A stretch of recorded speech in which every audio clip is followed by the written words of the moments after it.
experience. Captain, Dr. Watson, please. Devil! Fiend! Should you have done? All 4 people! The crew! I dare say you mistaken me for some other gentleman. All right, old man? Oh yes, I've become quite accustomed to being knocked down by strangers. You maniac! I'll see you burn in hell! Hell, Captain Jerkin? Yes, hell! We made hell full of fiery brimstone tumbling from the sky! All the way as little demons dancing on deck! Bloody savages! They know the biggest thing was done! Neither did I, until I was too late! Captain? Captain? I'd like to be captain one day, sir. Me, I've always had a fondness for the sea. Because you know, right off, you can't be trusted. Now take the Earth. Now the Earth, you should believe it. Everything's all ship-shape. It's a lie. Don't you believe it? My God, this man's invented. A poor seafaring chap, quite out of his head. He only 3 hours ago was sane as you and I. There was some poison that can cause sudden dementia and death. But the constable insisted the captain ingested nothing the entire evening. More information is wanted. I'll be eager to see the inspector's report on the captain's autopsy, though I don't expect the police physicians will discover much. We don't need much. Holmes, what do you know? I know that we've happened upon a great adventure. Or should I say a terrible adventure has happened upon us. Even for us. And I know, right now, my good friend, I am quite afraid. Not Sherlock Holmes. I do not consider fear to be necessarily cowardly or weak. On the contrary, it can be quite a motivator to action. Then come, let us act. Why stand here in the street? To gaze, Watson. To gaze upon the face of London so seldom seen. So unlike its face of day. 2 cities is our London. None better than our own Charles Dickens could describe it with such duality and terms so true, so beautiful. It was the best of times, it was the worst of times. It was the age of wisdom, it was the age of foolishness. It was the epic of belief. It was the epic of incredulity. It was the season of light. It was the season of darkness. It was the spring of hope. It was the winter of despair. Now you make me afraid. In a good way, I do hope I rely on your services, old man. You shall ever have it. Calling out help! Now what's all this? Watson, the lads were making my request. But why is Mrs. Hudson? He didn't trust us. Holmes, who are these boys? What are they doing sleeping in our rooms? Pardon, may I introduce you to young Wiggins, leader of the Baker Street Division Detective Police Force.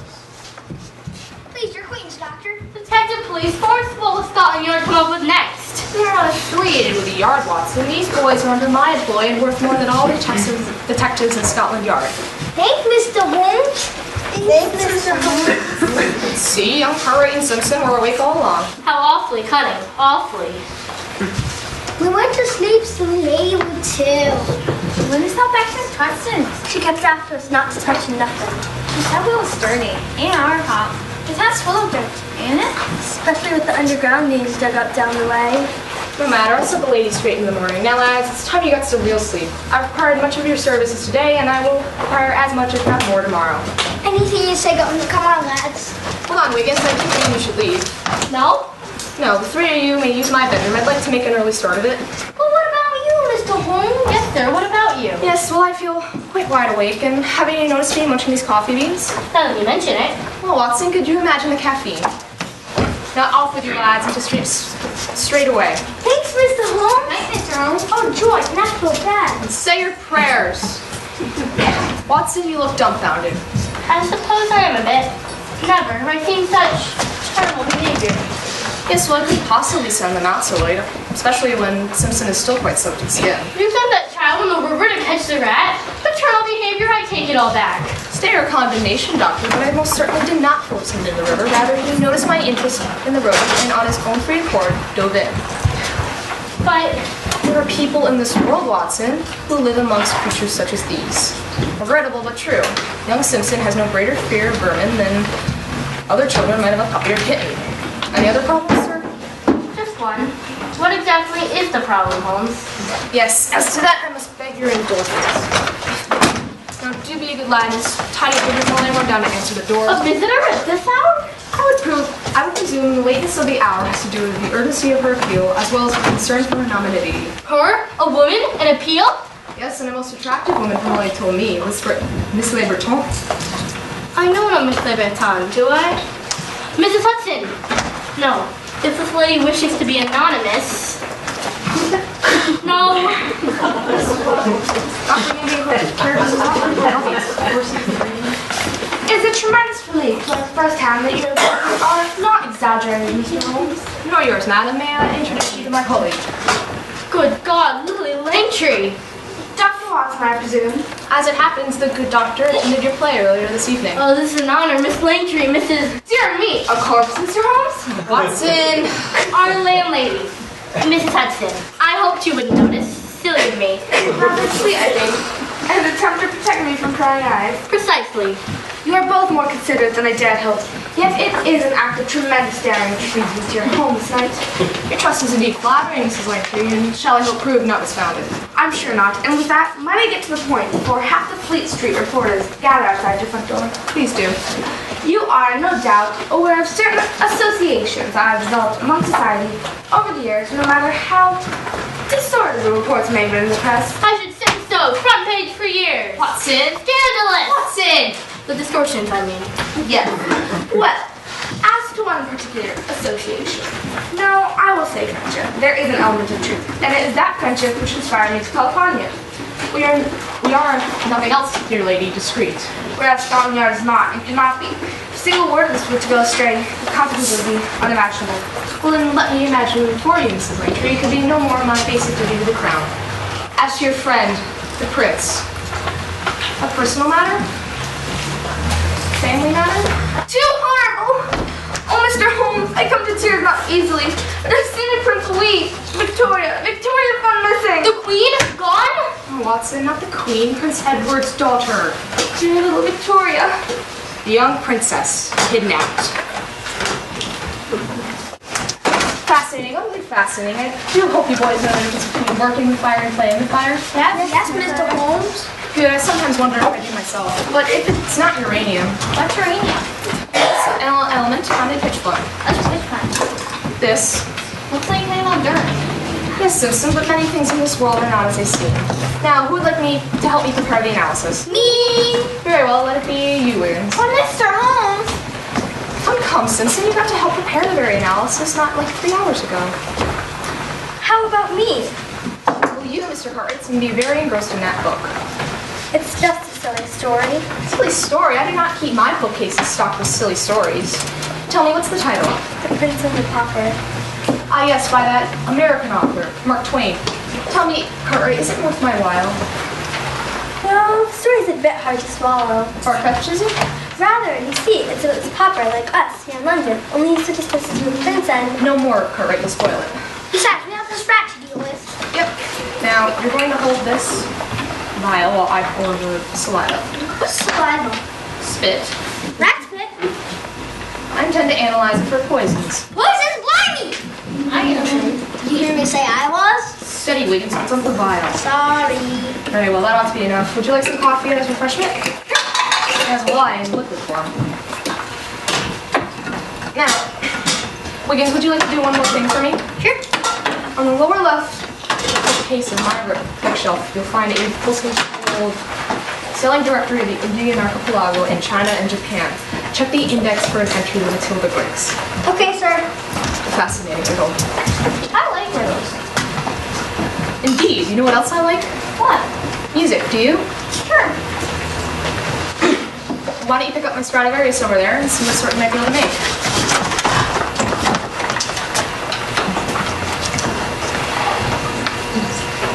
You need a fiddle? All right, fiddle. I can tell before, but I've never played one.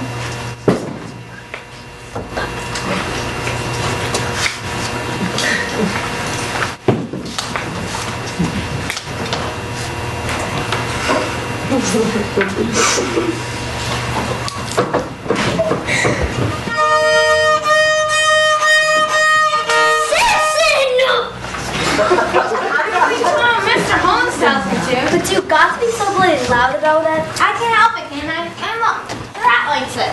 Pardon? See, his hands go like this. He can charge me, like he likes it. Ah, most intriguing experiment. Just try to continue. What is an infuriating packet? Such snore sounds like a catchy stepmom. On second thought, Simpson, we best bring the concert to the area home.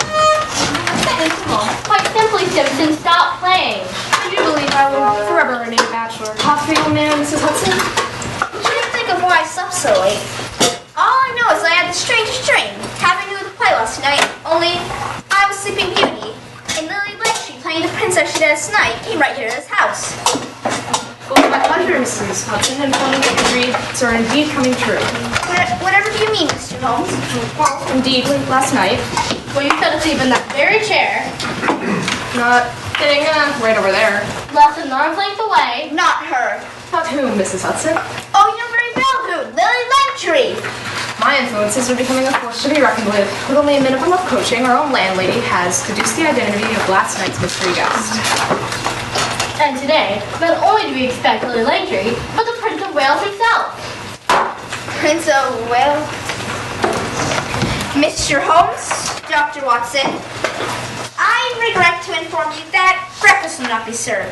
There are some errands I must make in order that I might offer refreshments suitable to our eminent, not to mention eminent guests. Mrs. Hudson, not a word to the living soul. No By royal decree, Mrs. Hudson. objection. There goes to you three, too. Whatever we may hear within these chambers is to be shared with us and us alone. Yes. Never doubted it. Now, Wiggins, what does the guidebook has to tell us before the breaks? Where's the page? Wiggins, where's the page? Right here. But you would have been already lost at sea and BDFA. A ship arrives at Victoria Docks, Watson, a dying but not yet demented British captain and a crew of only 2 sailors, at least 10 days dead. The cargo, Coffee, plants, and tea. and not in its native soil, but in That's fine. with a substance I get to identify, which causes flame to turn to crimson as well as uranium. From whence did the ship come? Obviously the island of Sumatra, Because of the carpet bag, Asian design. and the rare species of rat which dines on coffee, and the common slang for coffee? Java. Island neighbor to Sumatra, whose principal city, Batavia, and harbor, appropriately enough, Batavia Bay, was reported to be the site of the sinking of a certain. Matilda Briggs. Obviously, the Matilda Briggs did not sink at sea, but rather sailed about the Indo-Asian waters for 3 to 5 years until it made a miraculous resurrection to London. The frail death ship, that is. Speaking of which, the extent of the damage is done. The captain and crew are all dead. But what of its passengers? Passengers? Consider the testimony of the captain. I dismissed it as the ramblings of a madman. Dismiss nothing. Consider everything. We just we met at someone. A man he took to be you, Manuel Bray. Doctor? Perhaps. But there are other doctors than those of medicine, are there not? Doctors of philosophy, doctors of science. Furthermore, the captain spoke of little devils, little demons dancing on the deck. Come now, Holmes. Devils? That's utter nonsense. All that fire and brimstone, hell, and damnation is the rantings of a lunatic. Wrong, Watson, wrong again, for we know that hell hath ascended on this our world. Or shall I say, as plain as sunrise and sunset. The sunset. Crimson and green. So colored by the debris spewed forth by a calamitous eruption of the volcano Krakatoa barely 3 months ago. Krakatoa. Neighbor to Sumatra and Java, exploding with a force unimaginable, destroying over 35,000 innocent people and 150 coastal villages. Holmes, what does it all mean?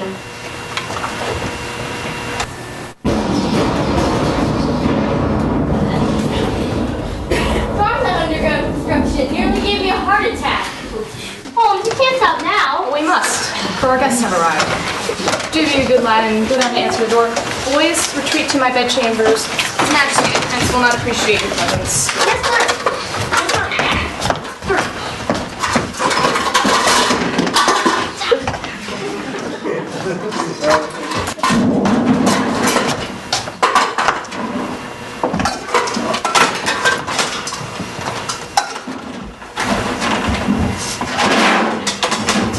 Edward, Prince of Wales, I give you Sherlock Holmes and Prince of Detectives. Your Majesty. On your feet, my man. No need for any last falls at all. I require no demonstrations of loyalty because Lily tells me you are loyal. Mr. Holmes, my own home has been penetrated. And who they abduct? Victoria. She's just a girl. What possible good is she? At ransom, certainly. Then where's the darn ransom note? I believe, sir, that my colleague was just generating a replying that a ransom note is forthcoming. What are they waiting for? Perhaps to see how you have responded and will respond. Bertie, might it be of some benefit for Mr. Holmes to look at the floor kindly brought? Of course. My home, my house. Here's the room whence my daughter was abducted. how can we be sure the princess was abducted from that room? My butler swears to it. He saw her go in and close the doors. The only doors. 2 minutes later, we heard a cry, but no one was there to be found. Your wife and other children, they were at home? Yes, as a family, we were attending to Lou's performance at the Christmas pantomime. Explaining why the performance was delayed and then canceled at the interval. I'm afraid I must have to see her myself. As soon as possible, if it won't disrupt your family. They're all with Mother at Buckingham. I sent them there last night. So Marlborough House will be quite empty? Until late afternoon, yes. Plans? Mother has. Her Majesty the Queen? You must understand, my mother has a little bit of an interest in little Victoria's disappearance. Any grandmother would. It's quite natural.